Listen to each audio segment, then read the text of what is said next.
Ito ho Oh, kayong mga DDS, putang ina nyo, para sa inyo to. Bigyan natin ng reaksyon itong, pati na ho, mga kababayan, usapin sa politika, dinala na ho siya balagtasan, mga kababayan. Kilala ngayon sa katawagan na flip-top. Oo mga kababayan, eto na. Mga kababayan, pakinggan nyo, mga kababayan, maganda ito Pasok! Paborito niyang gawin? Mag-share ng fake news.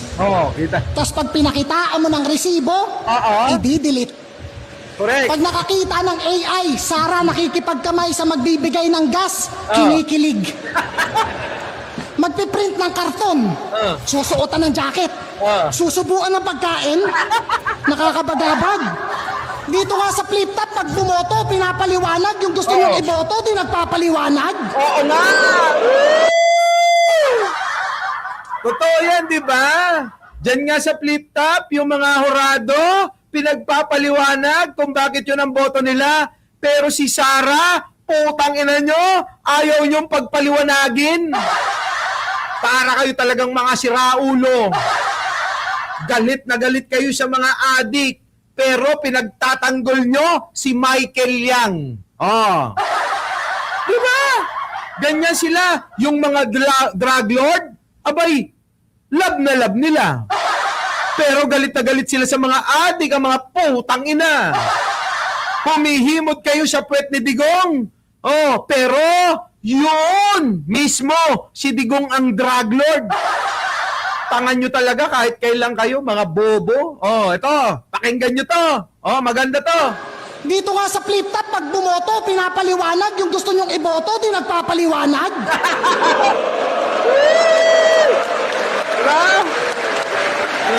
Kim Junel, paano ka kaya magturo sa mga estudyante mo kapag history yung subject? Oo nga. Paano mo pinapaliwanag kung sino yung sumulat ng Noli at El Pili at yung pinakarason kung bakit?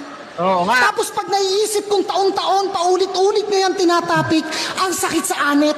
Sa mga estudyante, payag kayo, yung nagbibigay ng test di marunong mag-fact check. Ang inaganyan yung mga DDS, mga kababayan. Yung pinakikinggan ninyo, hindi man lang marunong mag-fact check, mga pak kayo. Walang pagkakaiba. Dito sa kalaban, mga kababayan, ng dating DDS yan, pero namulat, mga kababayan. Ang ina, yung mga vlogger nyo, hindi marunong mag-fact check, pinakikinggan ninyo. Payag kayo nun, putang ina nyo. Hindi nga alam ng mga vlogger nyo kung saan yung EDSA People Power Monument. Yun lang hindi alam. Hindi rin alam kung nasaan, mga kababayan, yung EDSA Shrine. Hindi rin alam kung nasaan, mga kababayan, yung pong dyan sa may sa may Maynila. Grabe mga kababayan, Grabe. Sige tuloy. May dumating lang na oil tanker, pangalan Sara Sky, may post agad to. Para kang sintupre. Kahit Brunei, di kayo bibigyan ng gas kasi hari nyo si Roque. Mga kababayan, totoo yan, Ganito nga sila kabobo. Dumating, mga kababayan, yung Sara Sky. Abay, mga kababayan, inangkin nila yan.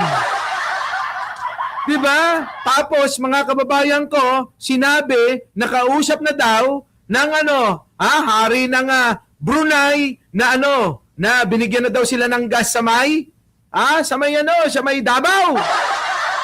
Putang ina, ginagamit talaga nila yan para i-fake news, para lokohin ang taong bayan. Meron pa, mga kababayan. Diba? Sabi nila, sinundo na, ng aeroplano ng China ang mga kababayan nating naiipit sa digmaan sa pamamagitan ng pagkikipagtulungan daw ni Baste Duterte.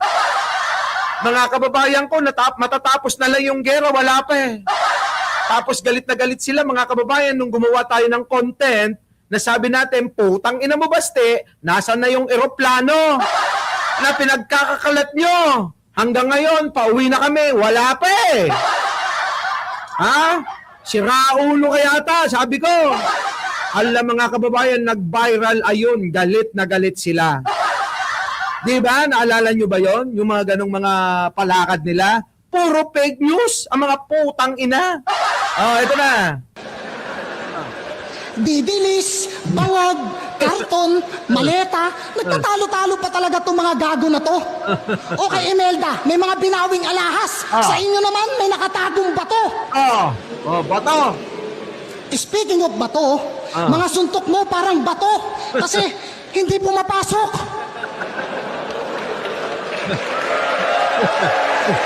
Hindi pumapasok.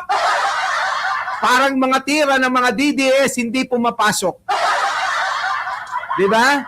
Parang yung mga tira ng mga DDS, hindi pumapasok. Parang si Bato. Ano, Angelito Ontalan, late ka na. Unahin, nako, panoorin mo hanggang unahan ito. Yung iba naman, pabalik-balik ng Europa, ginawang hagdan, kakapanig-panaog. Ang ina. Yung iba naman, pabalik-balik ng Europa, ginawang hagdan, pamanik, panaog.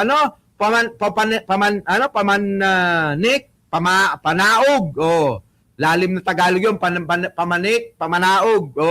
Kita nyo?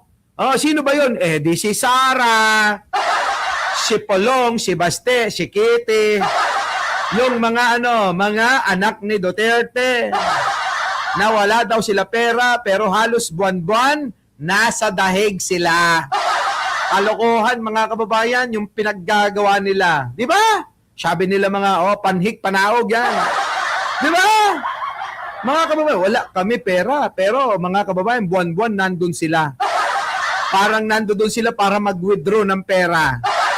Tatay, papirma naman ng cheque, kailangan ko ng 500 milyon pambibili ko ng luho ko. Hindi kaya ganon, mga kababayan? Hindi kaya ganon? Hindi kaya. Kaya lagi silang nandoon sa dahig para magpapirma ng cheque. Kaya parang ginagawa na nila na bangko, withdrawhan, yung pirma ni Digong. Yung tuloy. Meron pang nagtago sa Europe, tas nahuli lang sa checkpoint. Tanginang yan. O sige, tama na lang yung ibang bansa. Pag-usapan naman natin yung sa mga Pinas lang. Yan. Para sa mga maagang nabawian ng buhay. Yan. At sa pagpatak ng mga luha. Para sa kanya, masagana ang pamumuno sa dami pa namang naging pataba sa lupa. Kita nyo, makinig kayo, putang ina yung mga DDS kayo. Eto na, dinala na sa kilala na, balagtasan. Kilalang flip-top ngayon, makinig kayo, putang ina nyo. Mga kababayan ko, yung nagsasalita na yan, yung bumibira na yan, dating DDS yan, Take note, tuloy. May mga batang inosenteng nadamay, teacher ka! May nawalan ng anak, kapatid at pamangkin. Loyalty mo wala sa bayan, putang ina mo si Plaridel ka pamandin. Oo nga, putang ina mo. Plaridel, taga Bulacan ka bang hayop ka? Putang ina, mga kababayan, di ba? Mapapaputang ina ka talaga. Plaridel! Plaridel! Mahiya ka kila Luna.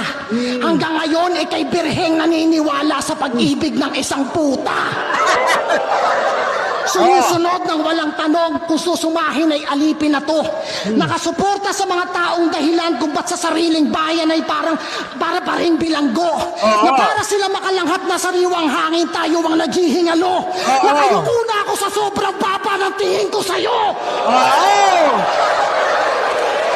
Totoo naman mga kababayan, nakayuko na tayo sa sobrang baba ng tingin natin sa mga senador na nandiyan sa Senado na namamayagpag ngayon. Ang tingin ko sa iyo, Manang Aimee, sobrang baba. Oo, sobrang baba na. Pero sa sobrang tingin ko, sa baba mo, kahit na anong yuko ko, yung baba ko, hindi pa rin umaabot sa dibdib ko. Pero ikaw, putang ina, diretso pa lang yung tingin mo sa akin, yung baba mo, nagdidikit na sa suso mo. Putang ina. Diba? Hayop ka. Diba? Tama, mga kababayan, Putang ina si Aimee kapag ka tumingin sa atin. Abe, yung baba niya. Oo, hindi pa yumuyuko yan, ha? Nakadikit na sa dibdib niya. Pero tayo, mga kababayan, kahit nakayuko na tayo, sa tingin natin sa sobrang baba ni Amy, mga kababayan ko, hindi pa rin nagdidikit eh. Ay, gago ka, Mike Cerbero, kaya ka hinahunting. Ito siguro yung ayaw nila, mga kababayan, kaya gusto na nila tayong patayin. Eto na, pass out! Ano? Iyak na lang kayo? Oo. Handa kayo sa 2028? Oo. Aba, sino bang nabudol? Kami ba? Tinutulan na yan dating-dati pa. Oo. Putang ina, mga propagandang meaningless. At oo, tang ina mo, nang gagaling to sa dating kapwa mo, DDS. Yan! Kita nyo mga kababayan ko? Ano na kayo ngayon? Nanggagaling daw sa kapwa nyo DDS. Kayo, kailan kayo matatauhan mga potang ina nyo? Mananatili kayo na magpakabobo, magpakatanga, magpakasinto-sintot, magpakauto-uto. O pangangatawanan nyo na lang yung pagiging uto-uto, mangmang, sinto-sinto, bobo. Dahil nandiyan na kayo, sa palagay ninyo, mababago pa ang guhit ng palad nyo? Hindi na mababago ang guhit ng palad nyo kasi hanggang 2028, yung pinapangarap nyo, hanggang pangarap na lang yon at magiging abo tulad ng ama nyo. Diba? Tama, mga kababayan? Tama? Putik na yan, diba? Diba, Michael Alwag? Ayop na. Nako, ewan ko. Ulitin nga natin yon. Pakinggan nga natin. Pakinggan natin. Isa pa. Bilanggo na para sila makalanghap na sariwang hangin, tayo ang naghihingalo.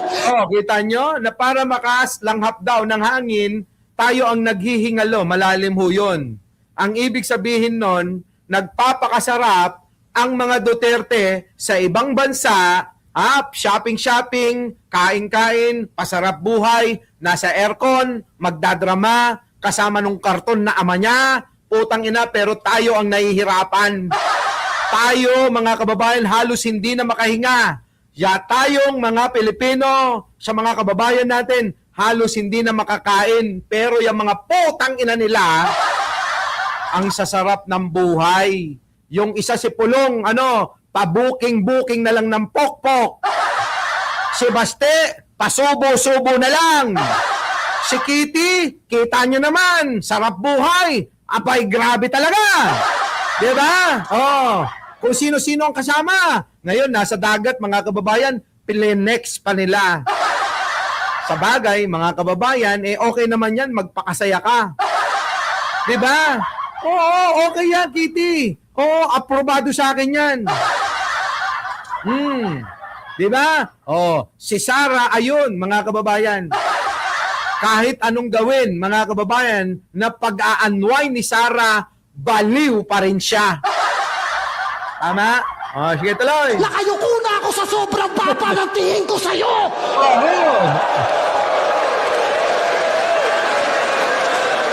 Ano? Iyak na lang kayo? Handa kayo sa 2028? Aba, sino bang nabudol? Kami ba? Tinutulan na yan dating-dati pa. Putang ina, mga propagandang meaningless. At oo, tang ina mo, nang gagaling to sa dating kapwa mo, DDS. Grabe, no, mga kababayan, tindi ng banat. Kapwa nyo na DDS, ang kalaban nyo ngayon, mga putang ina nyo. Diba? Diba, mga kababayan ko? Ayan, galing na sa kapwa nila DDS. So, ang kalaban nyo ngayon, mga DDS na, isang tabi nyo na kami. Kaya kayong mga napag-uutusan para kitilin ang buhay namin, kaming mga sumusuporta kay Pangulo, itigil nyo na yan. Hindi makakatulong yan. Ang absueltohin nyo, yung inyong mga dating kakampi. Diba, Delia Siacoco, Kabibes, Viola, Benji Bernardo, Peralta Zamora. Diba, Winterhan, wala na mga kababayan. Tuloy. Di ba? Puta, mga tao naghihiyawan, Di ba, Lovely Dominguez, naghihiyawan yung mga tao. Nakakahiya kayo. Nakakahiyang mga DDS kayo. Dahil sa pera na binabayad sa inyo, nananatili kayo. Binobola nyo yung mga mahihina at mga bobo. Binobola nyo yung mga uto-uto. Palibhasa, alam nyo na ganon ang kaya nila, sinasamantala nyo. Sinasamantala nyo kabobohan nila. Sinasamantala nyo ang kauto-utuhan nila. Sinasamantala nyo ang katangahan nila. Mga putang ina nyo, imbis na kayo ang nagpapaliwanag para sa katotohanan, hayop kayo talaga.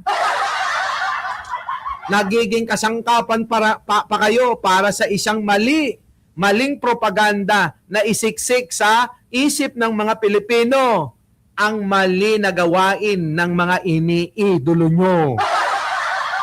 Tang ina nyo. Ano? Budol? Dahil na tinutulan na yan dating-dati pa. Anong unity? Pwe! Pilipino! Laban sa mga mapang-abuso, yun ang tunay na pagkakaisa! Correct! Paano kung yung mga pinagdaanan ng iba, yun naman ang maranasan mo? Ikaw naman yung malagay sa sitwasyon na dating nilalait-lait at tinatawan-tawanan nyo. Paano kung ikaw naman yung walang kalaban-laban? Paano pag nagkaganto? Tipong wala na sa guhit ng palad, wala na sa kalyo, kundi nasa dulo ng daliri yung kapalaran mo. Sabay, bang-bang sa magkabilang tuhod habang sa sahig nakatukod ang mga kamao. Parang idolo mo, sisiguraduhin kong hindi ka na makakatakbo. Wala akong pake kahit marami saksi o sa harapan pa ng lente. Ikaw naman na magmakaawa. Tama na po, tama na po. Tangina mo, may basbas to ng presidente. Diba mga kababayan, yung pagsasadula parang makatotohanan, yung pong mga ginawa noon sa ating mga kababayan na mga pinagpapatay ni Duterte, mga kababayan. Sapul na sapul lahat. Ngayon, paano kayo? Pero eto masakit mga kababayan ko May mga may mga kakampi pa rin sila na mga puro mga nakinabang nung panahon ni Digong. Yung kanilang mga pagnanakaw na minanan nila kay Digong, dinala sa panahon ni Pangulong Bongbong. At ngayon, nadiskubre ni Pangulong Bongbong, eto na ngayon. Nagwawala sila ngayon at nag-joint force pa silang lahat.